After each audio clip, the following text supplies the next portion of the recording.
What is the motto? What is the vision? What is the intention? বাংলার রাজনীতির মঞ্চে প্রায় তীব্র বাকযুদ্ধ শোনা যায়, কিন্তু এবার সেই সুর ছড়িয়ে পড়েছে সীমান্ত পেরিয়েও।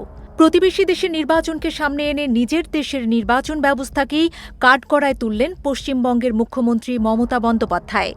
আর সেই মন্তব্যকে ঘিরে শুরু হয়েছে নতুন রাজনৈতিক আলোচনা। মঙ্গলবার কলকাতার নবান্নে এক সংবাদ সম্মেলনে তিনি সাম্প্রতিক বাংলাদেশ জাতীয় সংসদ নির্বাচন নিয়ে বিস্তারিত কথা বলেন। তার বক্তব্যে সবচেয়ে বেশি উঠে আসে নির্বাচনের শান্তিপূর্ণ পরিবেশের বিষয়টি। তিনি দাবি করেন, ভোটকে কেন্দ্র করে সহিংসতার যে আশঙ্কা আগে করা হয়েছিল, বাস্তবে তার কোনো প্রতিফলন দেখা যায়নি। মমতা বলেন, প্রতিবেশী দেশে যে পরিস্থিতিতে ভোট হয়েছে তা ভারতের জন্য শিক্ষণীয় হতে পারে।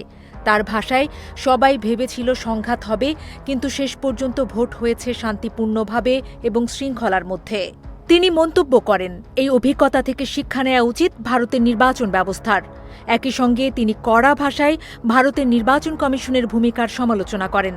তার অভিযোগ, কমিশনের বর্তমান কর্মকাণ্ড দেশের গণতান্ত্রিক কাঠামোকে দুর্বল করে দিচ্ছে।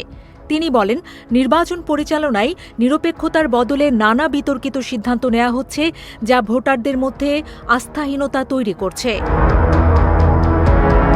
মমতা আরও অভিযোগ করেন, প্রযুক্তির অপব্যবহার করে বহু ভোটারের নাম তালিকা থেকে বাদ দেওয়া হয়েছে।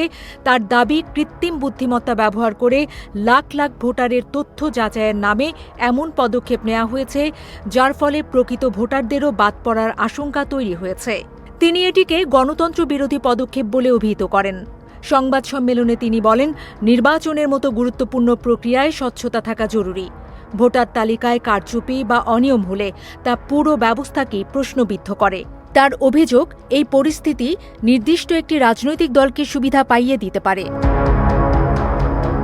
এদিকে বাংলাদেশের সদ্য সমাপ্ত ত্রয়োদশ জাতীয় সংসদ নির্বাচনকে নিয়ে দেশটির নির্বাচন কমিশন জানিয়েছে, ভোটগ্রহণ শান্তিপূর্ণ ও সুশৃঙ্খলভাবে সম্পন্ন হয়েছে। সরকারি তথ্যানুযায়ী এই নির্বাচনে বাংলাদেশ জাতীয়তাবাদী দল সংখ্যাগরিষ্ঠ আসন পেয়ে সরকার গঠন করেছে।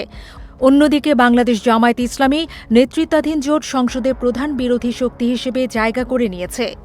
বিশ্লেষকদের মতে, মমতার এই মন্তব্য শুধু একটি রাজনৈতিক বক্তব্য নয়, বরং এটি ভারতের নির্বাচন ব্যবস্থাকে নিয়ে চলমান বিতর্ককে আরও তীব্র করতে পারে।